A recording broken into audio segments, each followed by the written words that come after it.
हैट मन्त्रीज्यू बोल्नु भएन भनेर विरोधीहरूले कचकच गरेकै छन् हौ। एकचोटि तिनीहरूको कानको जाली फुट्ने गरी बोल्दिने हो कि के हो मन्त्रीज्यू? होइन हौ, नबोल्दा नबोल्दै पछि बोल्नै बिर्सियो भने त बोल्नको लागि खेताला लाउनु पर्ला कि भनेर मान्छेहरूले शङ्का गर्दै थिए है मन्त्रीज्यू। के कसो हौ? हैट के एकचोटि कवितामै हान्दिने त हौ मन्त्रीज्यू डायलग। प्यारारा बोलेर देश बन्दैन, छोरो काम गरिरहन्छ दुनियाँलाई भन्दैन। प्यारारा बोलेर देश बन्दैन, छोरो काम गरिरहन्छ दुनियाँलाई भन्दैन। बाँझो बारीमा बिउ छर्न देऊ, बाँझो बारीमा बिउ छर्न देऊ, ल्याङ ल्याङ नगर मलाई काम गर्न देऊ।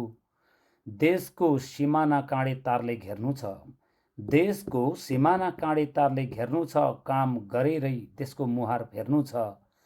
बोल्ने बेला आएपछि पक्कै बोल्नेछु, बोल्ने बेला आएपछि पक्कै बोल्नेछु, देश लुट्नेहरूको सारा पोल खोल्नेछु।